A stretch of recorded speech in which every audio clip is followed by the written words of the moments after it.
Hey folks, it's Gary here. Happy Wednesday morning to you. I hope your day is starting off just fantastic. What a great day to be alive. Every day we walk with our Lord is truly a good day. It really, truly is.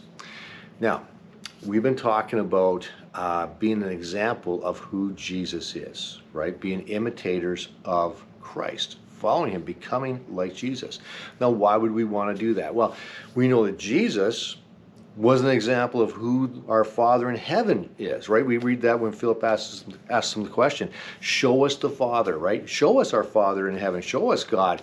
And Jesus responds and says, if you've seen me, you've seen him, because Jesus was a revelation of the Father. Well, we can be a revelation of who Jesus is by being an example of him to the world that doesn't know him, right? By being imitators of him. And so we looked at different aspects of that, and one was his obedience to God.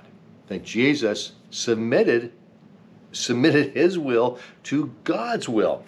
Now, I don't have to tell you that the word submission can bring all sorts of really negative ideas to us, right? Where we can think, oh man, I hate that. I gotta submit to, there's a real negative thing. It's like I've lost, right? You're imposing your will upon me and I have lost. I have to submit to you. And it's really a negative thought about that. But I want to just take us out of that for a second, okay? As children, we would submit to our parents. Right? Your parents would serve you something for supper and you'd say, I don't like this. I want a bowl of ice cream instead. Something like that. But that's not what you got. You got what the supper was. You had to submit to that. And yes, you had preferences of what you wanted or what you thought you wanted. Maybe you really did want that. But it doesn't necessarily mean that was really, really good for you. Or it doesn't mean it was the best for you. Sometimes submission works that way too, where something's really good, but this is so much better. And if we follow what God is calling us to, we see something even better than what we have here. So, in that way we submit to that. Now, submission, in order for submission to actually happen, there's a decision that has to be made where I'd rather do this, but I'll do this instead. And that's where that negative part comes in. So how does that fit with us and Jesus? Well, we know when Jesus was going to the cross, right? When he's praying in the Mount of Gethsemane. Matthew 26, verse 39, it says this.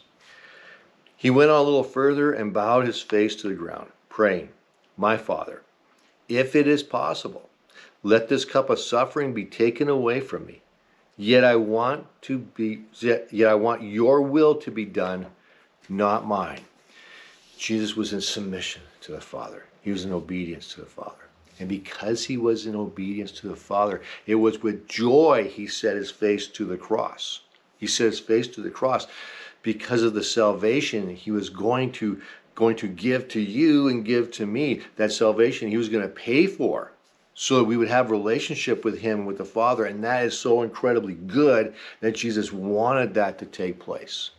Even though physically, it's not what he would rather go a different direction, but that was the plan, and so he went with the plan. Same thing can happen in our lives. God can press on you. He can say, I want you to do this, and you're like, I don't want to do that. But here's the thing. What God's calling you to is so much greater and so much better that when you get to the other side, you say, why was I even hanging on to this? That meant absolutely nothing. And so we can trust God with this. In our obedience, we can trust God.